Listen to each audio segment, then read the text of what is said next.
Balancing multi-generational workplaces can be tricky for managers and everybody, but especially with as many as 5 generations filling up offices. And Tom Gimbel, who is the founder and CEO of the LaSalle Network, is here to talk about managing it all and working together. So we're looking for a little harmony, Tom, and I'm guessing this is unintentional communication that maybe can happen because of misunderstandings. How do we kind of make the best of those situations?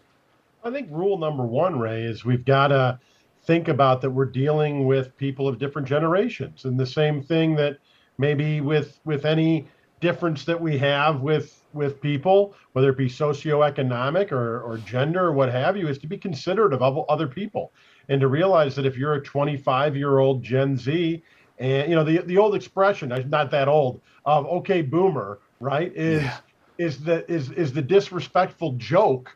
But when you get into the office, you want it to not be like that. So you really want it to be a conversational where you say, this person has a lot to teach me, and I can learn a lot from them.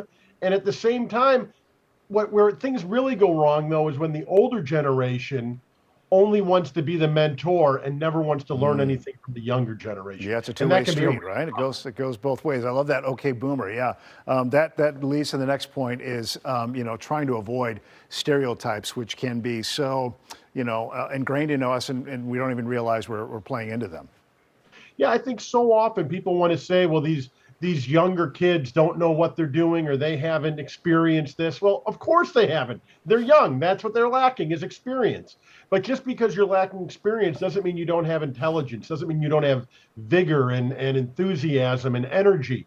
And a lot of times people of the older generations are intimidated by that. Well, if these guys are working that hard, I'm going to have to work harder. I mean, that's a horrible mentality. We should all want to achieve and accomplish, and we should be so eager to have people who are enthusiastic to do good work around them. And so don't stereotype anybody. Give people the opportunity to succeed.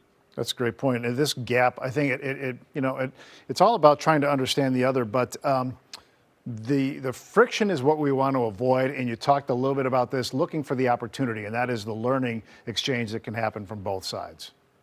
Yeah, I think for so often that people want to, we all live in this world of judgments, and we have the Instagram world and the social media world, and we see a picture and we pass judgment on things. And work shouldn't be a place where you have to have therapy, but at the same time, any relationship that you're in is going to have ups and downs. And if you have problems with people just because of how old they are, I got a news flash for you. You're the problem. And there's plenty of people who are young who have so much to offer, and plenty of people who are on the back nine of their career who've got a ton to offer. And the real question comes down to, in my mind, attitude and work ethic.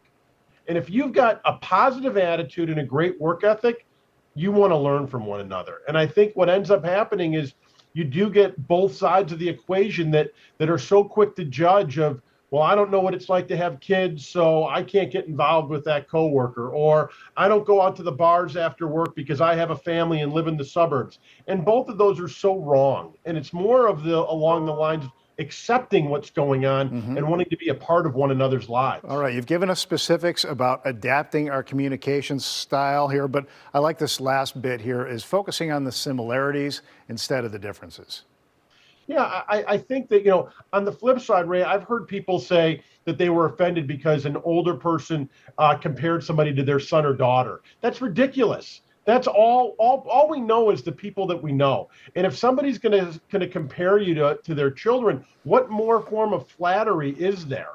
And I think that we have to look at where we went to school and where we grew up and what types of food we like and what types of sports teams we like, and find the commonalities and the similarities and see if we can't help one another along the road and instead of trying to stifle creativity and trying to separate ourselves for our own egos. We got to keep our egos at the door. Wow, we went zen and really transcended just the workspace here. This was good life stuff that we were focusing on tonight, Tom. Mike is out today, Ray. It's just you and me. We're gelling today, man. All right, we'll see what next Monday brings. Appreciate it, Tom. Good to see you. Take care. All right.